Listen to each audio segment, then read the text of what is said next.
Начинаем вторую сессию, вторая панельная дискуссия.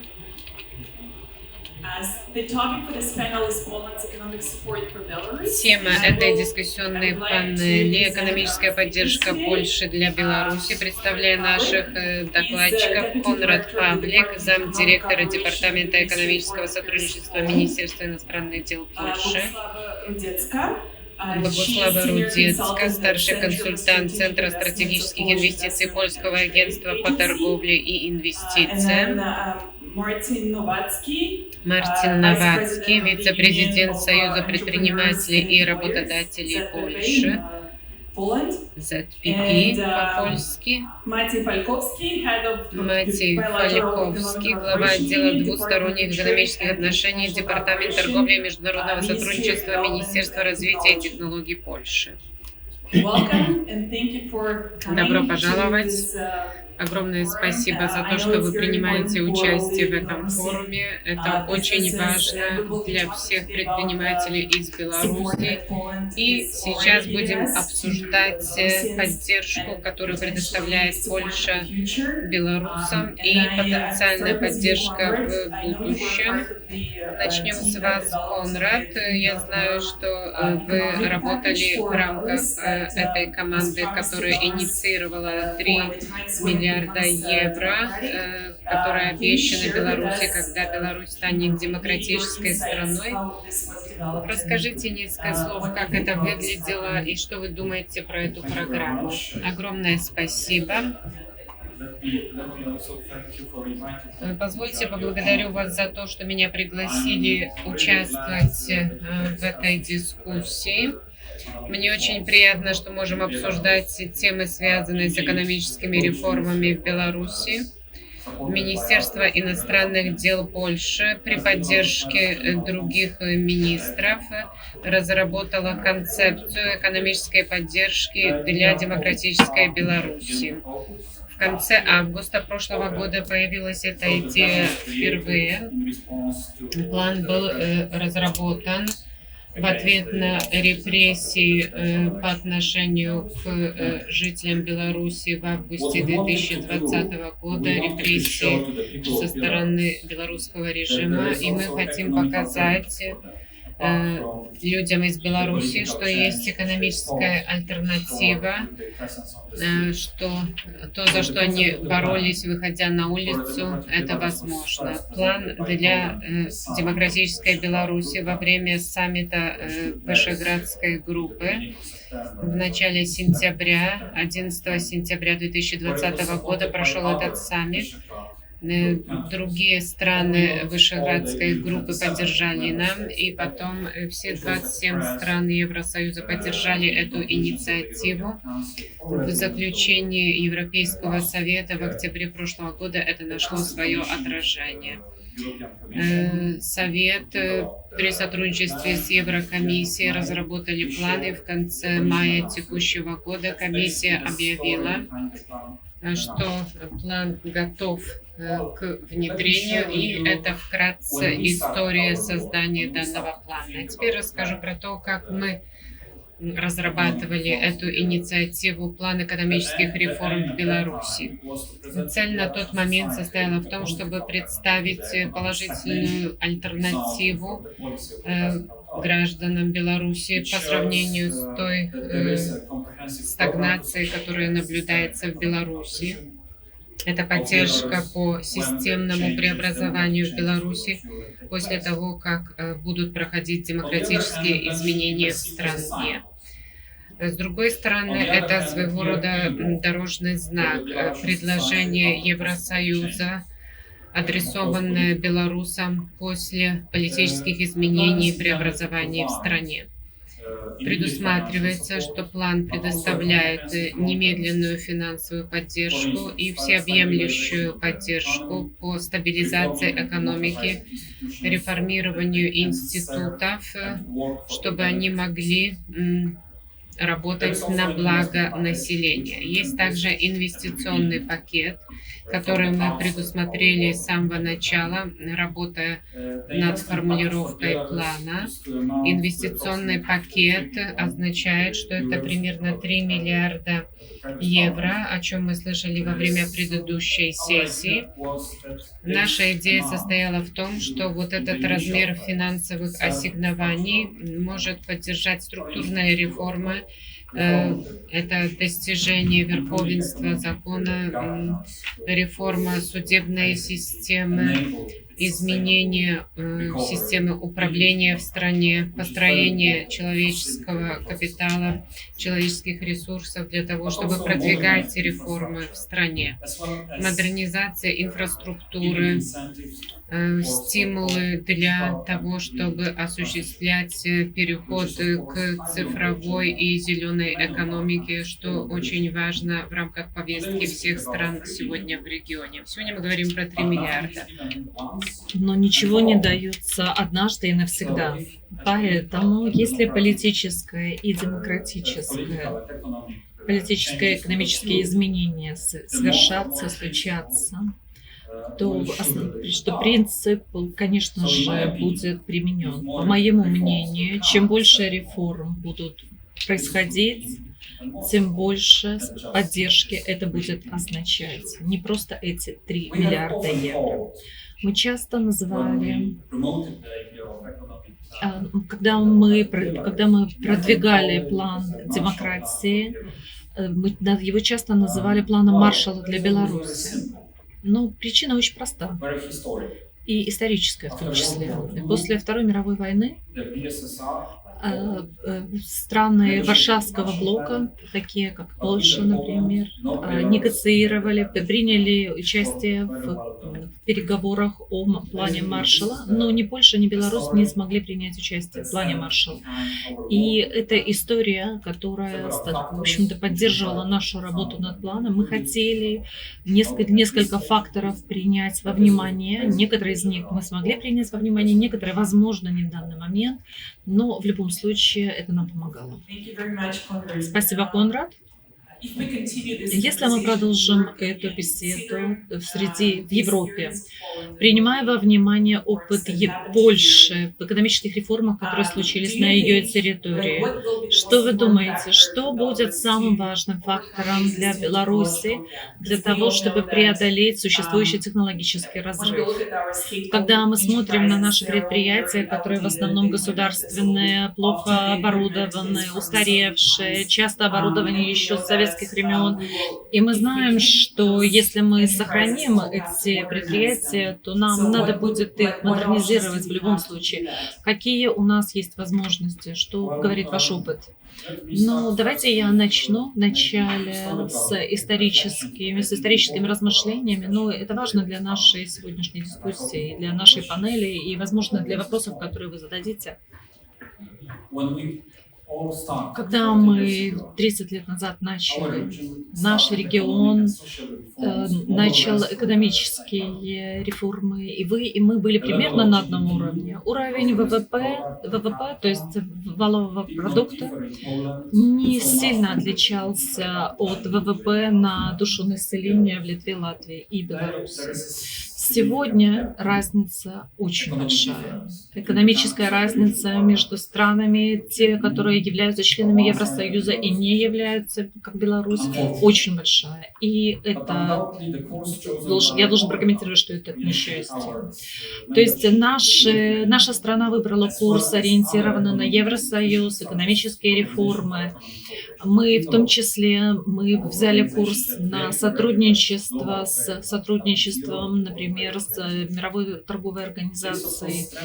И, конечно, это очень сильно помогло нам в наших реформах в нашем регионе, и в Польше, и в Литве, и в Латвии.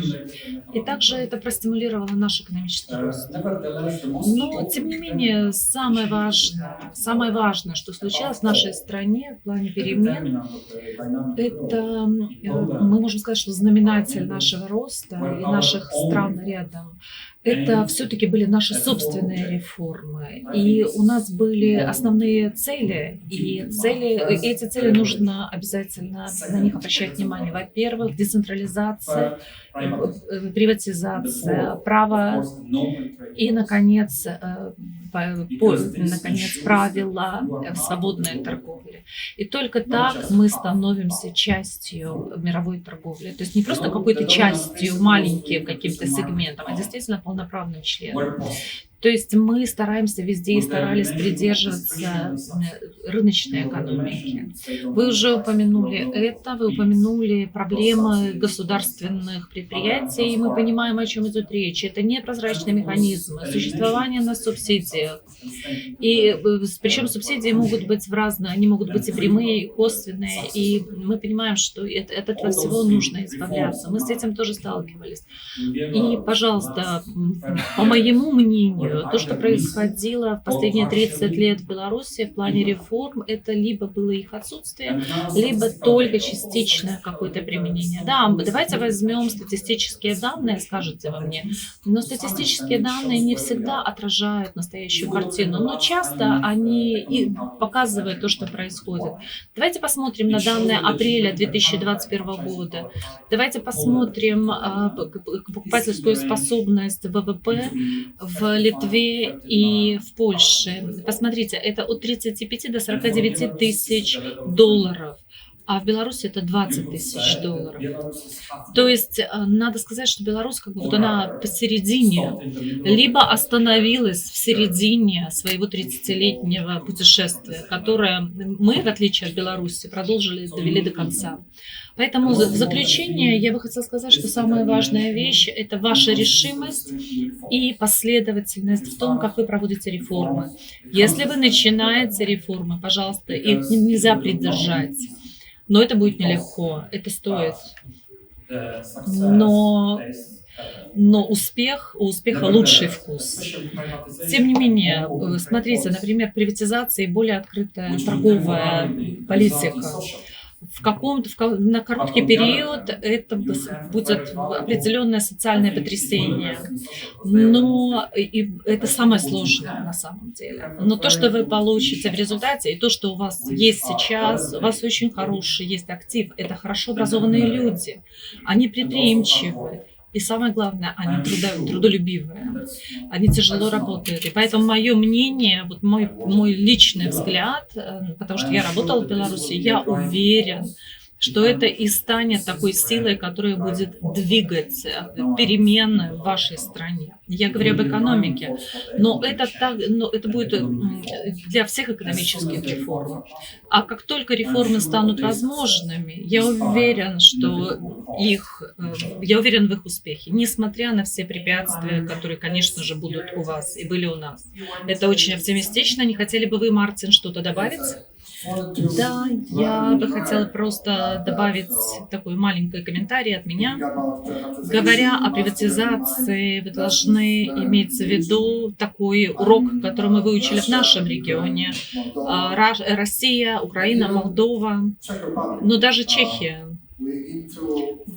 Мы должны думать о том, как нужно делать приватизацию, но, тем не менее, не допустить создания олигархической системы. И, глядя на наших соседей и делая выводы, особенно если мы смотрим на Молдову, мы увидим, как олигархи на самом деле уничтожают страну.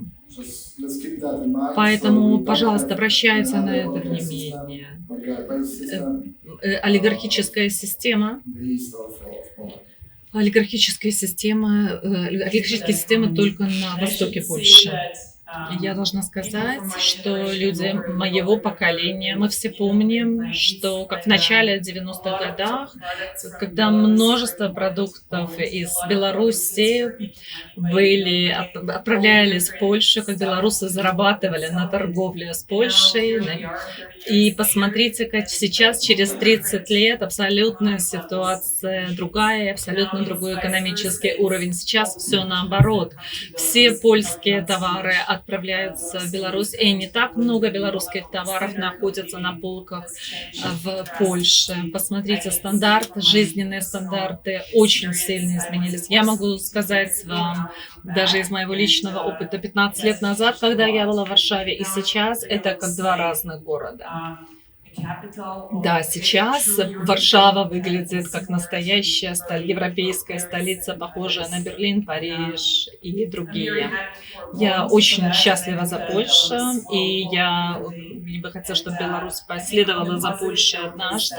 Но и позитивный момент заключается в том, что все-таки мы впереди, все-таки мы не на том уровне, на котором мы были 30 лет назад. У нас есть частный сектор в стране, и он действительно эффективен, несмотря на все препятствия и несмотря на все препоны и политическую нестабильность. И я думаю, что если мы сделаем правильные реформы, то будущее будет блестящим. А сейчас я бы хотела поговорить с госпожой Богуславой о программе, которая была создана в Польше, польский бизнес-хабр. А я знаю, что вы знаете о ней все. Поэтому давайте расскажите нам прямо все с самого начала, как она была создана, чья это идея, что она дает участникам.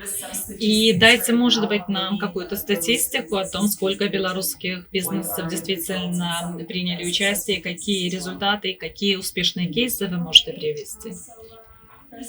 Во-первых, я бы хотела поблагодарить за приглашение и за то, что я здесь. Я очень рада. Я могу здесь рассказать о Polish Business Hub, потому что это очень важная программа, инициатива. И польский бизнес-хаб был создан сразу после политического и социального кризиса в Беларуси в прошлом году. Мы начали с программу в сентябре 2020 года.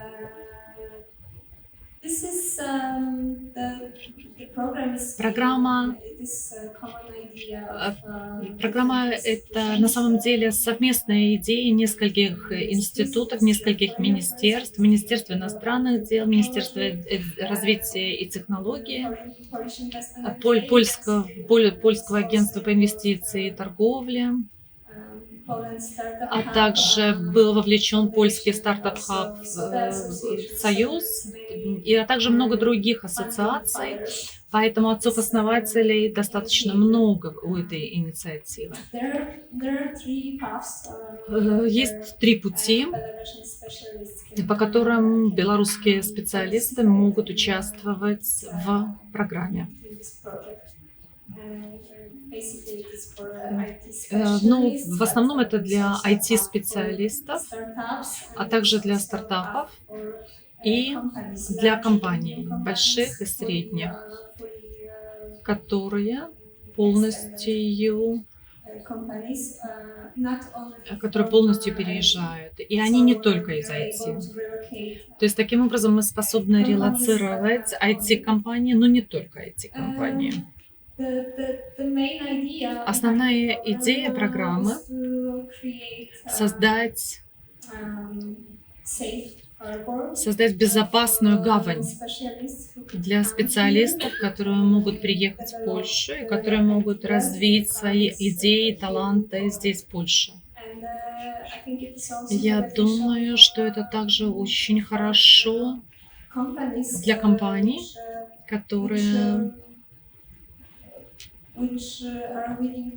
которые хотят расшириться, возможно, на польский рынок и на международный рынок. А что касается статистики, у меня есть здесь записи для того, чтобы быть более четкой. И это цифры, которыми мы очень гордимся. Так, то есть пока что по всему миру польские консульства выдали около 20 тысяч виз. Это все визы со штампом Polish Business Hub. Мы Кроме того, мы выдали более 6000 рекомендаций специалистам и их членам семей. Я не упомянула, что эта программа, она как раз-таки создана для специалистов и их семей, потому что мы думаем, что это как бы будет бессмысленно, если мы начнем приглашать только специалистов без их семей. Поэтому в настоящий момент у нас около 40 тысяч активных инвестиций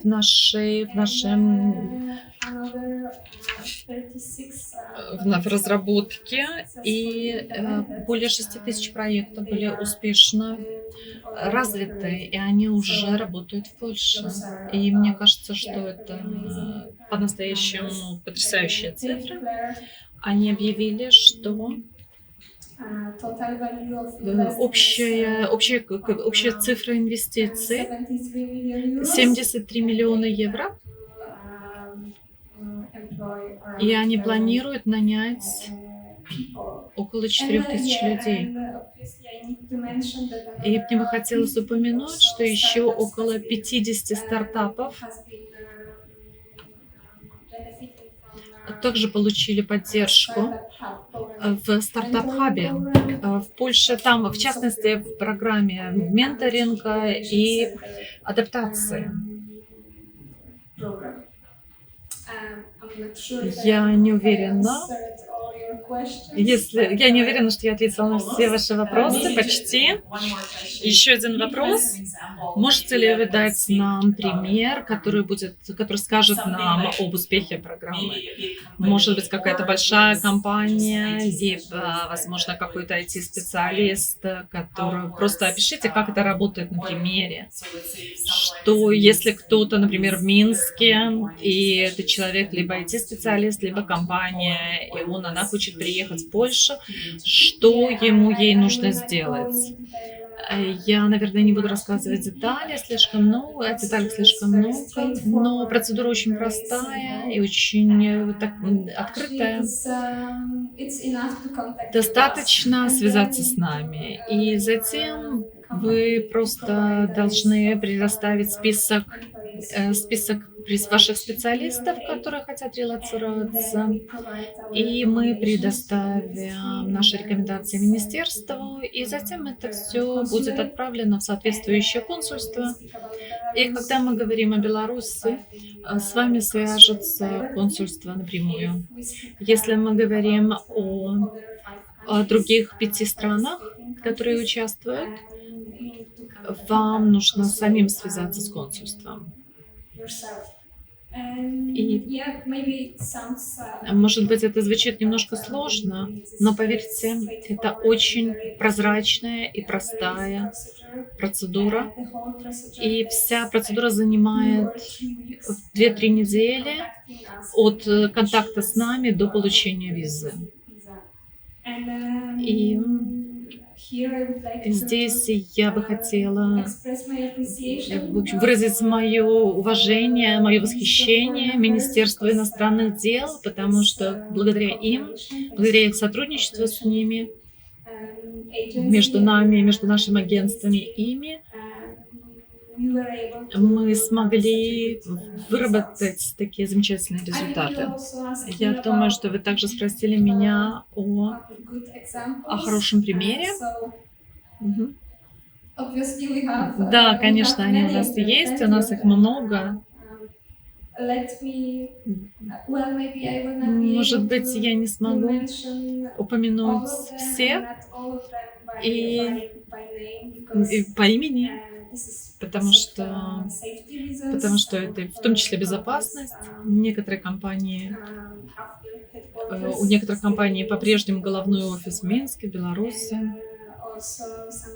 а некоторые из них до сих пор в процессе релокации. Некоторые члены семьи еще остаются в Беларуси. Поэтому давайте я расскажу вам об одной компании. Это была компания, наверное, первая компания, которую я смогла релоцировать. Это маленькая семейная, это маленький семейный производитель шоколада из Минска. И сегодня мы знаем, что они смогли релоцироваться во Вроцлав, и они релоцировали семью и в своих членов своей команды, и они, в общем-то, обосновались здесь. И сейчас у них есть маленькая компания во Вроцлаве. Поэтому у меня добрые, теплые чувства. И еще один пример, и последний пример, наверное, я хотела бы сказать вам о нем. Это большая IT-компания. Их название iTech Art. Мы смогли релоцировать их в конце прошлого года вместе с господином Мартином, вместе с PP ассоциацией. Я думаю, что в настоящий момент они уже наняли в Лодзе около 70 человек. И они продолжают расширяться. У них есть офис в Варшаве, во Вроцлаве. Поэтому, да, это еще один пример успеха. Прекрасная новость. Еще несколько дополнительных вопросов. Если кто-то хочет обратиться за поддержкой в вашу программу, они должны доказать, что они были под репрессиями в Беларуси? Нет, это не связано с репрессиями. Если вы просто специалист, вам надо доказать, что у вас есть образование в области IT, компетенция или опыт. И этого достаточно, чтобы вы и ваша компания могли переехать в Польшу, если вы специалист IT, и ваши сотрудники. Если у вас сотрудники, которые владеют русским языком, вы имеете в виду в нашей команде? Да, у нас есть сотрудники, которые владеют русским языком, потому что это очень важно. Не все белорусы владеют польским. Мой опыт подсказывает, что мы друг друга великолепно понимаем. Когда я общаюсь с белорусскими инвесторами, они иногда говорят на русском, и у меня такое ощущение, что я хорошо достаточно понимаю русский и белорусский. Я говорю по-польски, и мы как-то договариваемся отлично. Поэтому одним из выводов является то, что Poland Business Harbor не только для IT-специалистов. Я не знала даже лично, что это также касается другого рода предпринимателей и специалистов. Да. Это может быть производитель, чья компания находится на территории Беларуси, они могут релоцироваться и продолжать свою деятельность здесь. А теперь Мартин. Продолжим тему релокации. Союз предпринимателей и работодателей Польши ZPP имеет проект в Лодзе, где помогают вести деятельность белорусским компаниям, которые переехали в Польшу. Приведите статистические данные, расскажите, чем вы занимаетесь. Прежде всего, мы запустили проект, начиная с специалистов IT или специалистов агентств, которые предоставляют услуги в области IT-сектора. Мы построили базу данных компаний, которые потенциально могли быть заинтересованы и инвестировать в центральноевропейских странах. И таким образом мы активно связывались с этими специалистами. То есть это была инициатива с нашей стороны. Мы связывались с сотрудниками в Беларуси, крупные компании. Есть менеджеры, владельцы, которые, может быть, проживают за рубежом, то есть с ними мы также связывались, и мы представляли свое предложение, что возможно в Польше и, в частности, в Лодзе с точки зрения развития бизнеса B2B, сотрудничество между компаниями физически можно разместить в Польше офисы. Каковы возможности с точки зрения переселения семей, детей вместе со специалистами? На определенной стадии контактов с этими компаниями мы проводили общение по видеосвязи с сотрудниками, чтобы обсудить разные возможности. Насчет языковых барьеров, начиная с ноября, это будет не только на английском языке, мы до сих пор это делали по-английски, теперь предоставляем услуги также на русском языке. Мы все свободно владеем английским, специалисты IT владеют английским, но чем глубже мы вовлечены в это сотрудничество, чем чаще сталкиваемся со специалистами, которые не владеют английским, поэтому будет предоставляться услуга на русском языке в частности. И мы хотели бы продвигать эту работу. Это не однодневный проект, это инициатива долгосрочная. Мы хотим сотрудничать с белорусским бизнесом, информируем предпринимателей на тему того, что происходит, какие имеются возможности в отдельных отраслях, каковы правовые рамки, налоговые какие-то правила. Сравниваем налоги между Польшей, Литвой, Эстонией, Чехией, чтобы у них была общая перспектива, чтобы знали картину во всем регионе. Мы, конечно, видим, как это все работает. Большинство инвестиций в Польшу, Литву, Украину есть тоже такой естественный процесс, что инвестиции также присутствуют в тех странах, где безопаснее, в Украине. Там строятся центры развития. Менеджеры находятся в разных странах. Есть коллега, который из Минска переехал в Вену, живет в Вене, управляет офисом в Украине и в Польше. То есть это международная команда, международный коллектив, и все это прекрасно работает.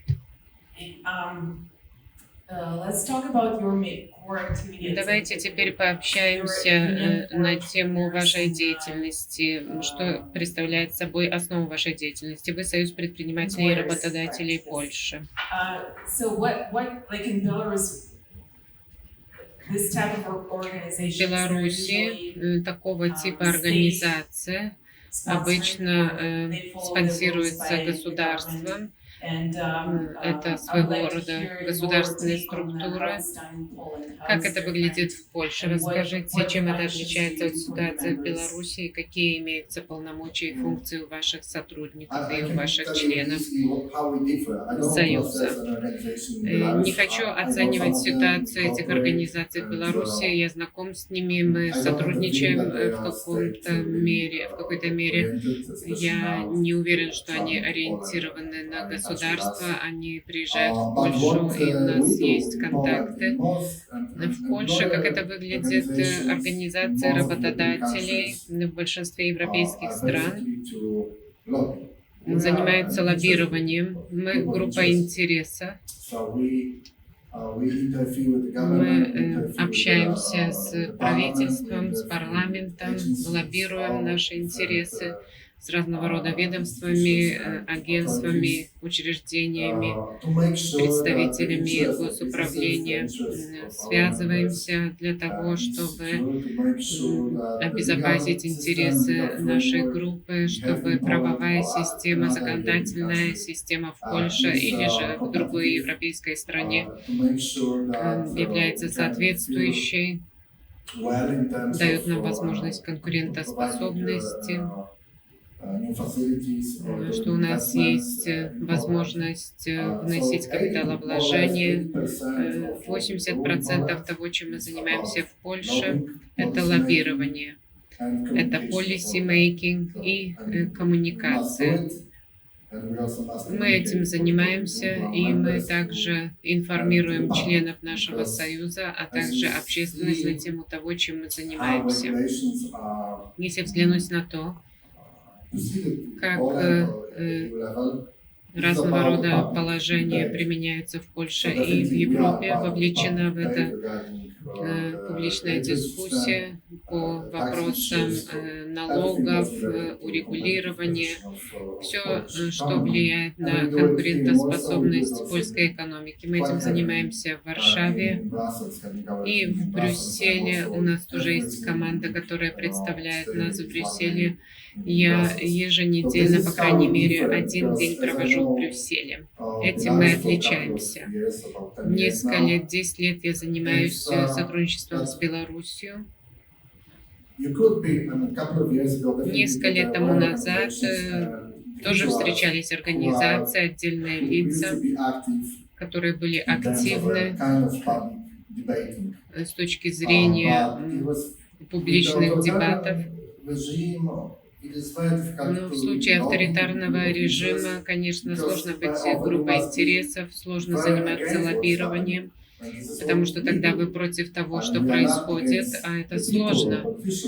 Это то, как мы это делаем. Мы не против групп населения или политиков, но мы выражаем свою точку зрения по отношению к какой-то политике. Надо иметь возможность высказаться, иногда надо вести себя таким образом, что вы выражаете свою критику. То есть не хочу оценивать деятельность организации в Беларуси, потому что это было очень сложно, и это до сих пор очень сложно высказывать свою точку зрения, выражать свою критику, высказывать критику в отрасли IT. Несколько лет тому назад в Беларуси правовая система для отрасли IT продвигалась таким образом, что IT-сектор был определенного рода, в определенной степени вовлечен в дискуссию на тему правовых рамок, но это было несколько лет тому назад. Ну, конечно, без демократической системы все это сложно продвигать, чтобы был социальный или общественный диалог. У нас, например, есть совет общественного диалога, и я являюсь членом этого совета.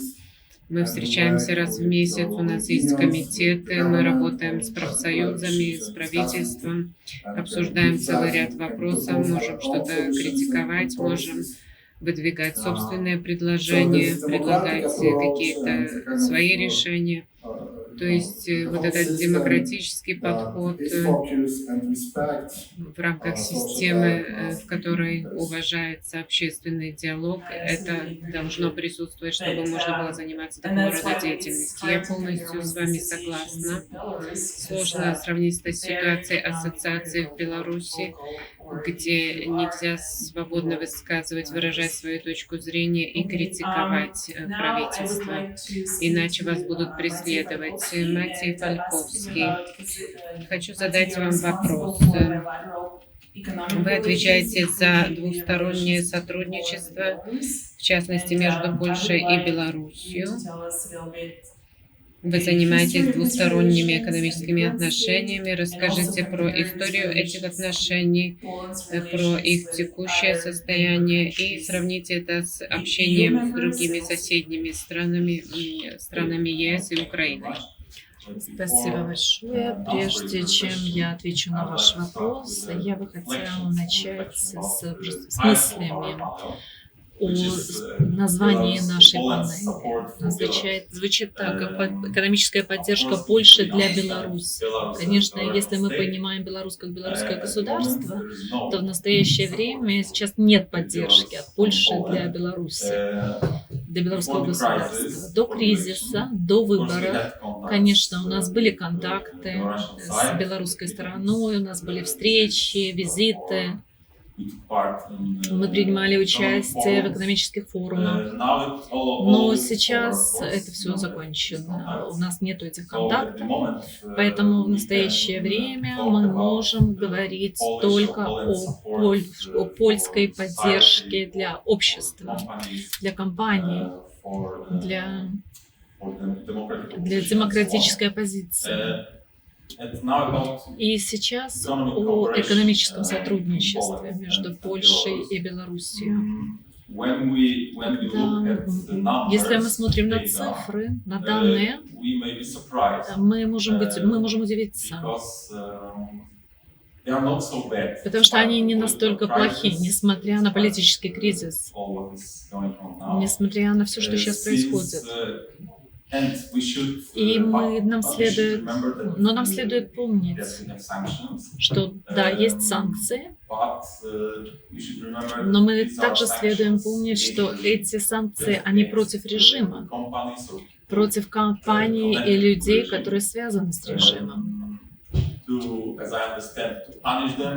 Как я понимаю, для того, чтобы наказать их и заставить их подумать над тем, как изменить свою политику.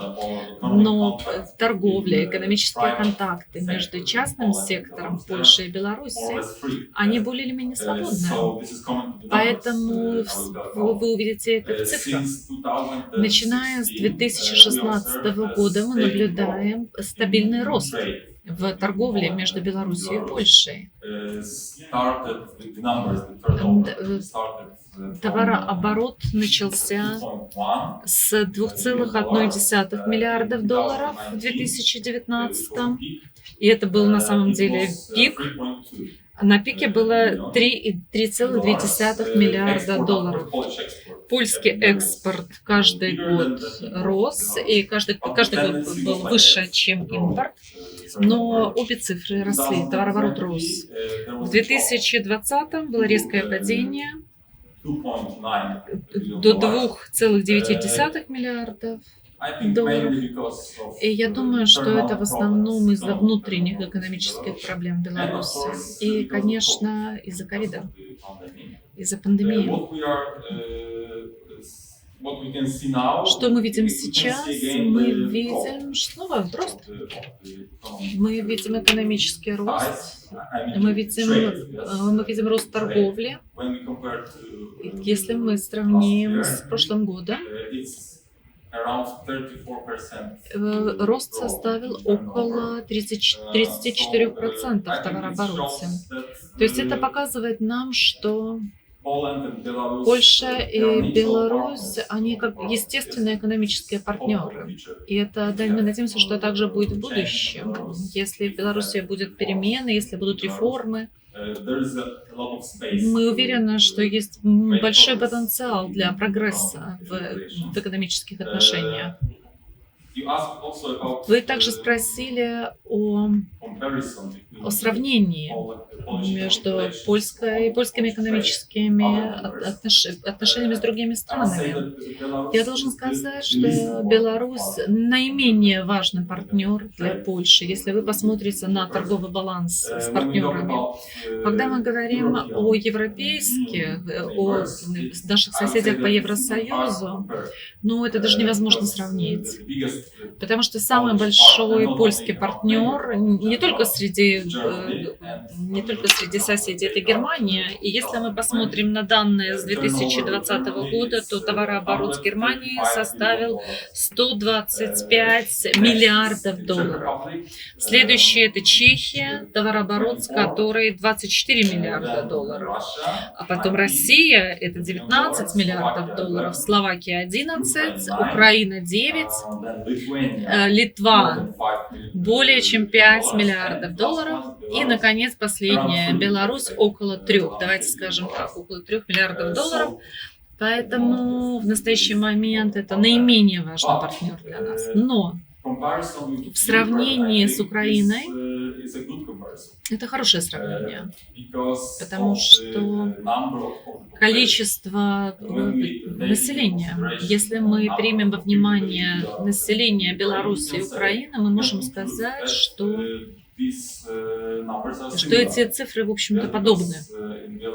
Потому что в Беларуси 10 миллионов, а в Украине, тяжко сказать на настоящий момент, потому что из-за Донбасса, Крыма, большой миграции. Но мы бы сказали, что это в 3 раза больше, чем население Беларуси. Можем сравнить, одним словом.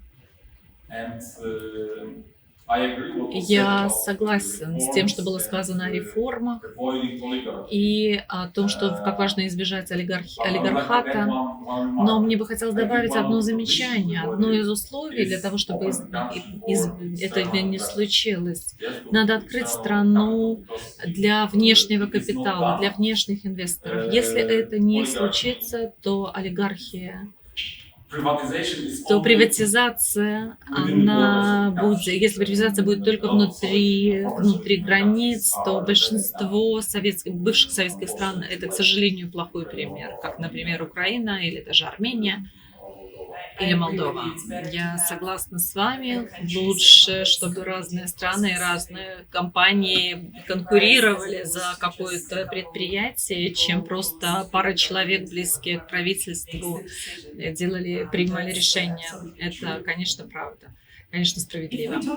Если мы говорим о будущем Беларуси, что, как вы думаете, польский бизнес мог бы привнести в Беларусь? Может быть, инвестиции, технологию, менеджмент, а может быть, все вышесказанное. Я думаю, что все то, что вы упомянули,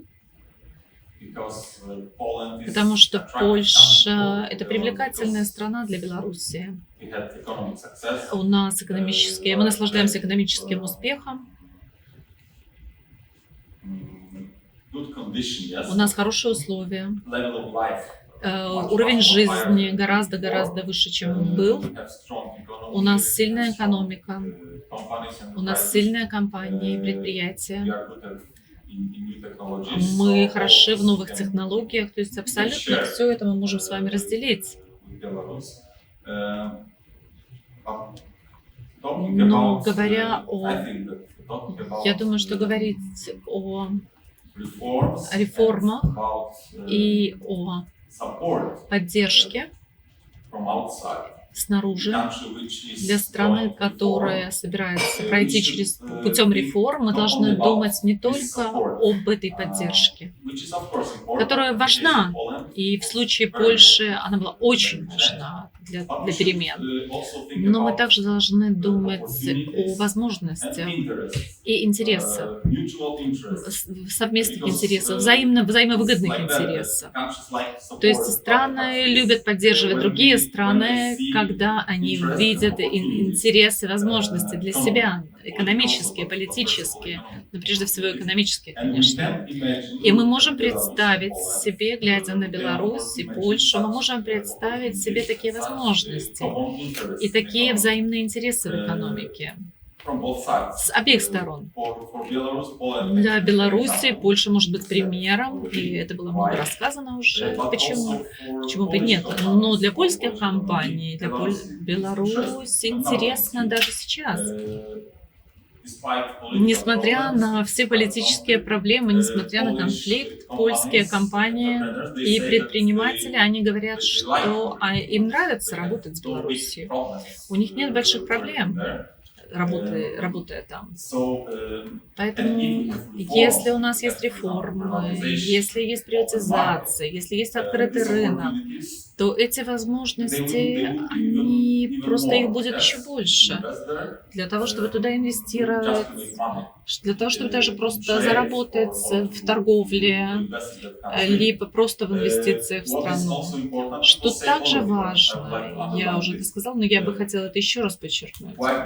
Почему Беларусь могла бы быть таким интересным рынком? Потому что население высокообразованное.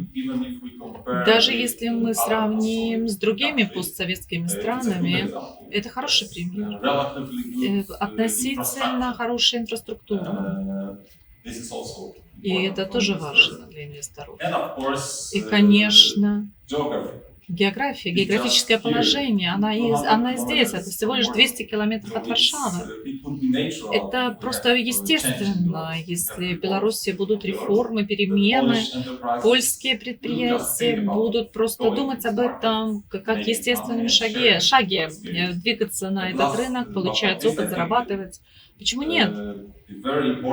самая важная связь между Польшей и Белоруссией может быть вы, может быть это вы, те люди, которые сейчас из-за условий в Беларуси, которые приехали сюда, и у которых есть возможность видеть нашу страну, работать здесь, завязывать персональные личные контакты и учиться.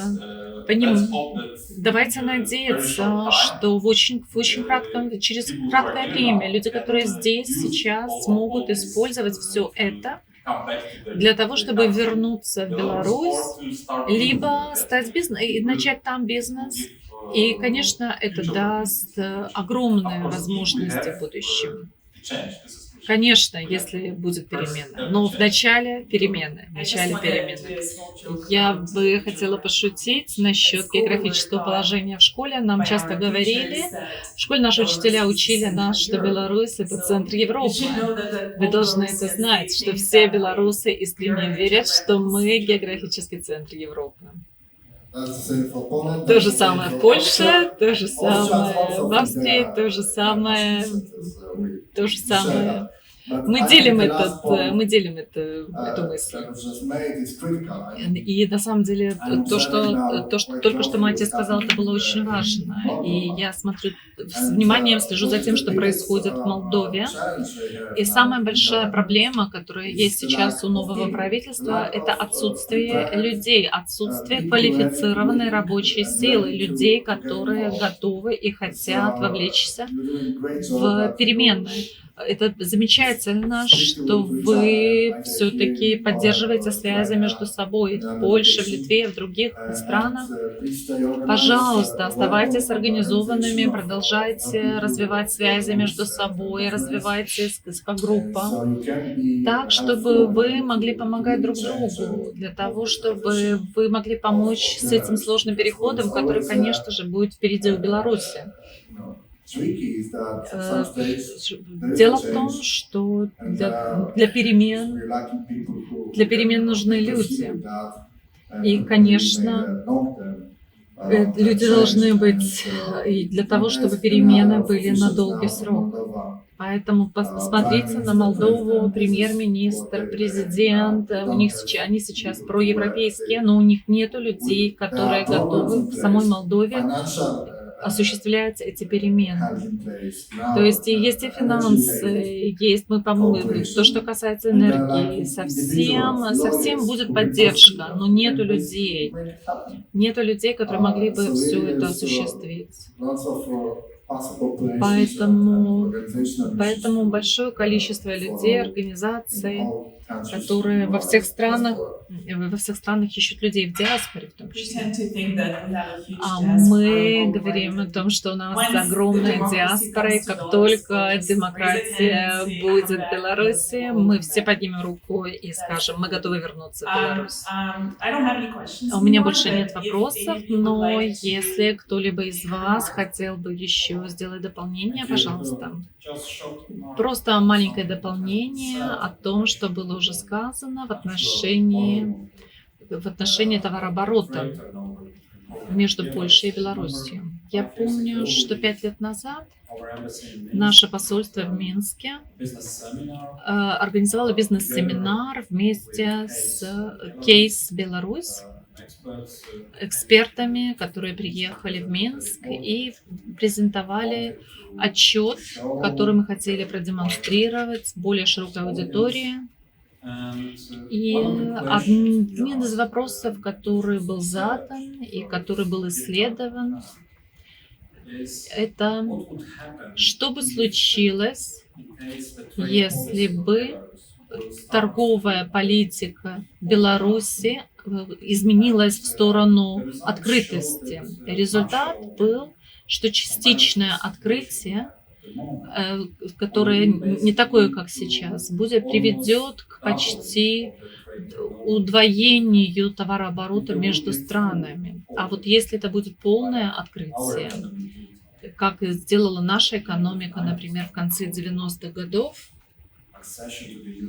перед тем, как мы вступили в Евросоюз, вот это количество, которое сейчас всего лишь $3 миллиарда, увеличится в 3 раза, почти в 3 раза до 8 миллиардов долларов. Что это нам демонстрирует? Что на самом деле есть очень большой потенциал для роста, который не использован, который должен быть исследован, открыт и простимулирован, в том числе в росте внутри самой страны. И еще одна вещь, это касается непрямых инвестиций. Мы немножко об этом уже сказали, о предпринимателях польских, которые, они тоже могли бы научиться продемонстрировать, в том числе с помощью связей, то, что мы, в общем-то, изучаем в учебниках. Но я бы хотела сказать, что прямые иностранные инвестиции абсолютно необходимы для изменений, потому что они создают положительные ответвления. Некоторые я упомянула. Обычно то, что мы изучили, и то, что мы изучали, то, что мы исследовали в 90-х, это то, что много людей, которые работали в иностранных компаниях, в компаниях с иностранным капиталом, которые инвестировали в Польшу, после того, как они вышли на домашний рынок, после того, как они вырастили свои знания и получили много опыта, это создало очень позитивный эффект для всей экономики. Поэтому помните, что рост был простимулирован в Польше в большой мере экспортом продукции. И в большой мере, особенно когда мы говорим о начале 90-х, о конце 90-х, это было все создано иностранными компаниями в Польше. И затем этот рост был поддержан домашними компаниями местными.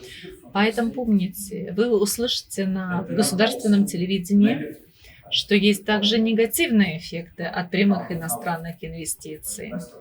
Когда инвестор приходит и забирает все. Да, такое случается, но это случается только если местные компании не способны конкурировать.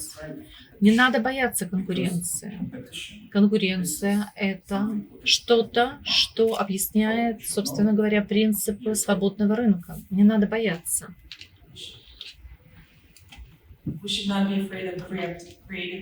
Нельзя бояться креативности и креативных разрушений. Кто хотел бы еще что-то добавить? Или давайте выслушаем вопросы нашей аудитории. I represent the Ukrainian human rights organization We Women. I've spent 9 years in Poland and I cooperate with some of the foundations, funds and organizations, and I must say that Poland supports organizations, NGOs, and it is extremely important to cooperate with Poland, with Belarus, and with Ukraine at the European level in order to use all the opportunities that Ukrainian and Belarusian entrepreneurs are provided with, so that we have a common approach and the Belarusian, Ukrainian mindset and Polish mindset are taken all together so that there are no discrepancies. That, for example, in Poland, Polish entrepreneurs can enjoy loans, credits, whereas Ukrainian companies and I believe Belarusian organizations such as the Ocalenie Fund shows a survival fund, let's say that we need support, so I appeal to the Polish authorities as the president of the Torrent Fund. I was waiting for the permit for 4 years and I'm not complaining, of course.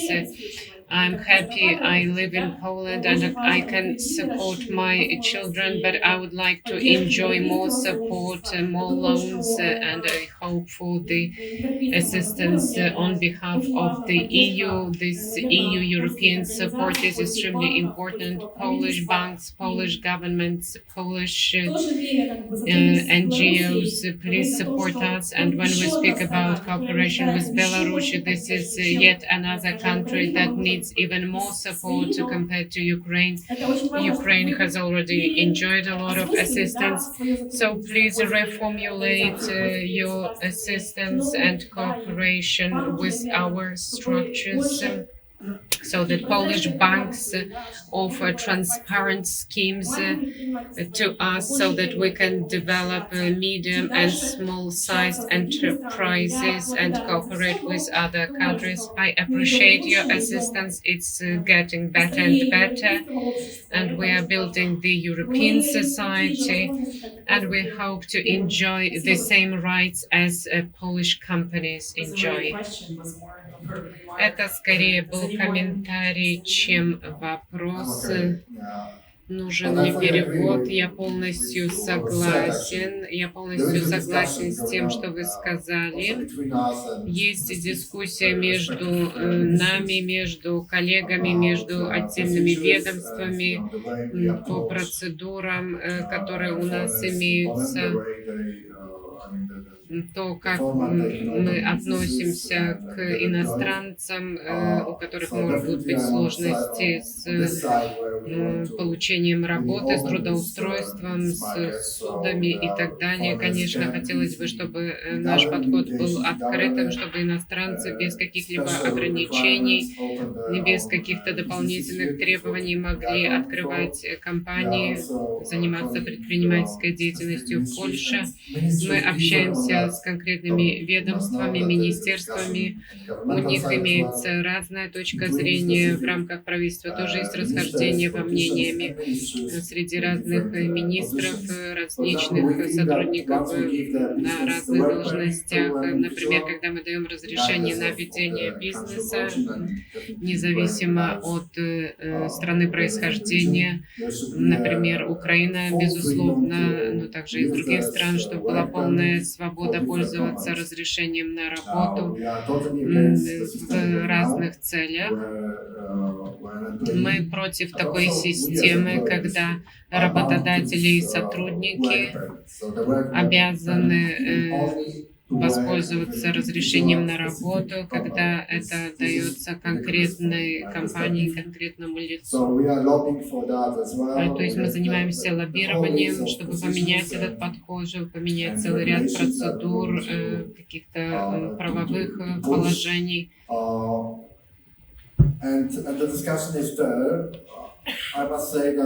И дискуссия ведется, иногда нам удается чего-то добиться в течение долгосрочных усилий.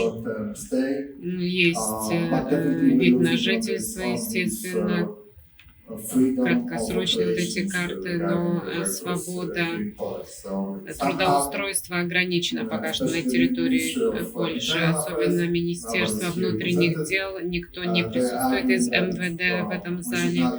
Они говорят, что нельзя так быстро все менять, что мы пока не можем предоставлять вот эту гибкую систему по трудоустройству. Но я согласен с вашей точкой зрения, что надо, чтобы это все облегчить предпринимательскую деятельность и работу.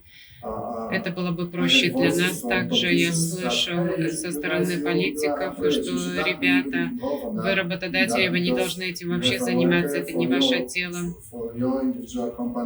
У вас есть своя компания, и пусть сотрудники будут довольны. Мы этим недовольны. Мы хотим, чтобы рынок был конкурентоспособным. Мы хотим привлекать сотрудников из других компаний и стран, чтобы это был открытый, конкурентоспособный подход, и мы должны честно высказывать эту точку зрения, и вы должны активно тоже лоббировать свои интересы.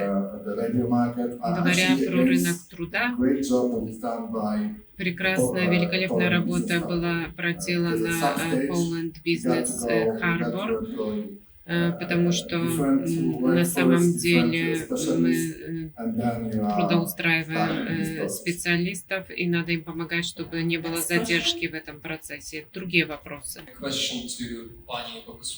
Госпожа Богуслава, вам вопрос по Business Harbor. Поддержка для стартапов. Я пытался вчера обратиться к вам и получил сообщение на сайте gov.pl, и они сказали, что нет больше средств, и стартапы пока не получают поддержку. Вы поддерживаете еще стартапы? Надо подождать, что происходит. Говоря про стартапы, исчерпались пока что средства, пока что нет на данный момент финансовых средств на это. Не знаю, как быстро ситуация поменяется. Моника Гжелек будет принимать участие в очередной дискуссии. Может быть, Моника расскажет больше про финансирование. Наверняка все равно можно релоцироваться без гранта, без такого денежного гранта, но можно обратиться за визой и можно переселяться, также при сотрудничестве и поддержке Poland Business Harbor. И еще одно пояснение. Если я уже здесь по гуманитарной визе, я могу обращаться за визой в рамках Business Harbor. Да, можно это сделать, но пришлось бы вернуться в Беларусь и из Беларуси обратиться за этой визой. Ну что ж, рискованное предложение. Я это прекрасно понимаю. Я знаю, что там есть репрессии и небезопасно. Если вы уже в Польше, советуем легализировать свое пребывание, используя законные, доступные методы. В чем состоит разница? Если у кого-то гуманитарная виза и хотят получить поддержку Business Harbor, не надо обращаться, если у вас есть гуманитарная виза, не надо обращаться за разрешением на работу в конце визы, до истечения срока визы. И можете заниматься предпринимательской деятельностью. Честно говоря, нет никаких различий тут, в принципе. Итак, хорошие практические вопросы. Есть ли другие вопросы? Небольшое замечание. Остались два вопроса. Please be concise. I have a short question. IT business is one of the most profitable types of entrepreneurship. Belarus is a creative country. We have a lot of creative people who are entrepreneurs that work as sound system specialists and other creative specialists, craftsmanship, and these people feel lost. They don't know how to fulfill their potential. For example, if someone is a sound technician, what can they do? How can they record things here and continue their business? These are talented people, but they don't know what to do because they're under repression and they are summoned by the investigative committee for the second time. These are not producers. We are not all producers. We listen to music, and this music is created by people people who are creative, or sound directors and other specialists, how can they relocate and do their business safely, which is for our common benefit. So the question is if there is a program for То есть вопрос, есть ли какие-то возможности для творческих людей, не специалистов IT.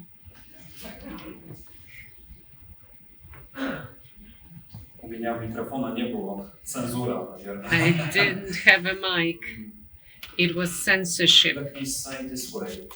Скажу следующим We are образом. in the process of, after 1 year of functioning Polish После business hub, года функционирования Business Harbor в Польше мы рассматриваем эти возможности, эту проблему не только по отношению к странам, которые входят в состав этой программы.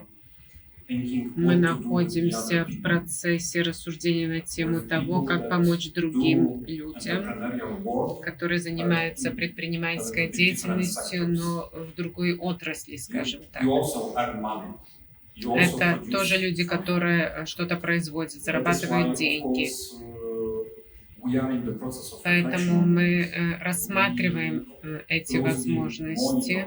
Мы ведем наблюдение за ситуацией в Беларуси по отношению к представителям различных профессий, например, музыканты, художники, звукорежиссеры, режиссеры и другие профессии, те, кто занимается культурой в широком ее понимании.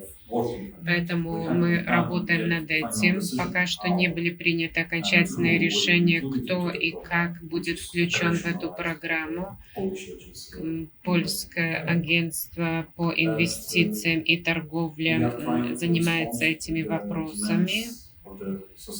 И пытаемся прореагировать на запрос общественности, отвечая на запрос представителей разных профессий, которые также стали жертвами репрессий и хотели бы заниматься своей деятельностью и просто работать, честно говоря. Мы, конечно, пытаемся прореагировать на эту ситуацию, насколько это будет возможно. Большое спасибо за этот комментарий. Мы это принимаем во внимание. Пока что нет у нас такого предложения, но я убежден, и я вас уверяю, что мы это обсуждаем. Если бы меня спросили, я бы сказала, с моей точки зрения, я бы ответила с моей точки зрения, что мы поддерживаем полное открытие Польши для украинцев и белорусов, чтобы для любых профессий, для любого образования. Это наша позиция. Но, к сожалению, мы должны считаться и с другими точками зрения в нашей стране, например, профсоюзы. И поэтому, несмотря на то, что у нас сейчас очень хороший рынок труда, с их точки зрения, и, в общем-то, они боятся полного открытия нашего рынка труда. Мы наблюдаем за тем, что в 2004 году даже Германия полностью не открыла рынок для поляков. Поэтому их внимание и их дискуссии, они продолжаются. Мы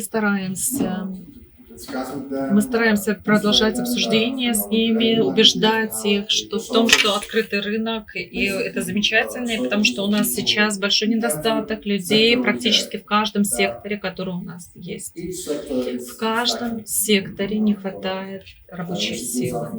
Поэтому, конечно, мы должны что-то сделать с этим, но это не так просто, принимая во внимание позиции и лобби, которые есть у других игроков. И еще небольшой комментарий от меня. Во-первых,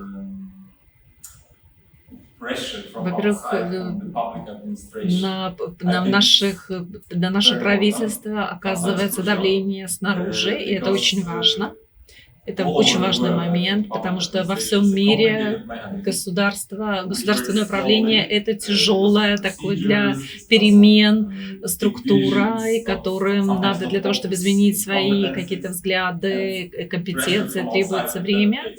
Но в данном случае, например, предприниматели оказывают большое влияние, оказывают давление на правительство. Это первое. Второе – это то, что очень много, нам многое предстоит сделать, в том числе самим белорусам, тем белорусам, которые уже здесь. Есть некоммерческие организации, есть другие ассоциации, которые уже годами находятся в Польше. И они знают, как Польша работает, они знают, как здесь достигать своих целей, как помогать людям из Беларуси в том числе. Поэтому, такой комментарий от меня, что есть есть пространство для того, чтобы они тоже брали на себя инициативу. Да, у нас только 7 минут, возможно, последний вопрос.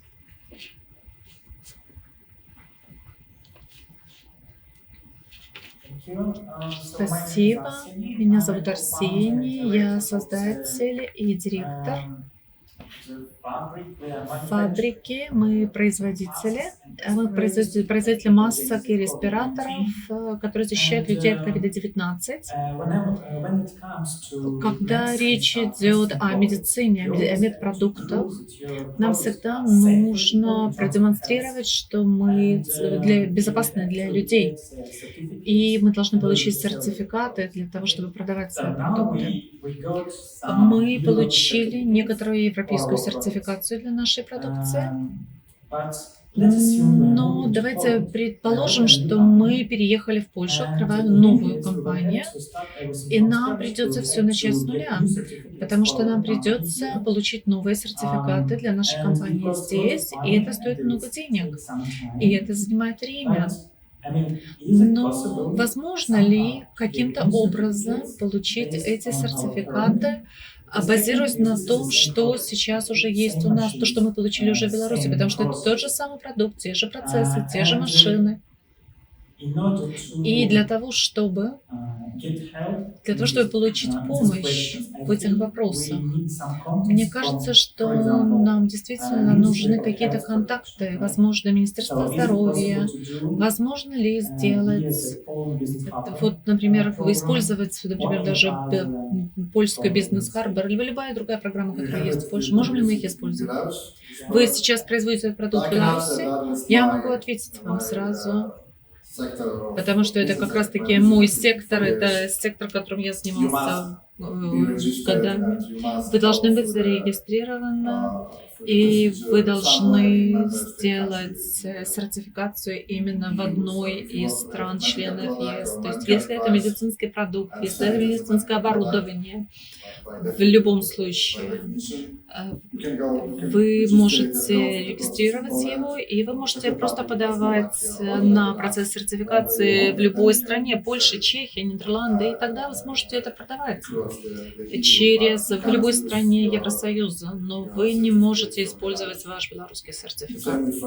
То же самое,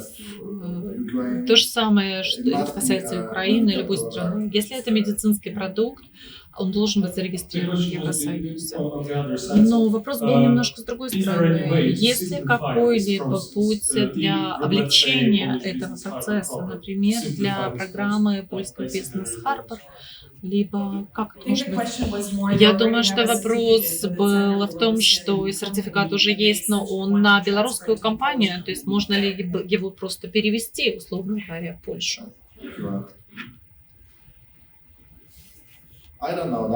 Я не знаю. Я думаю, что это как любой другой сертификат. Если вы изменяете владельца сертификата,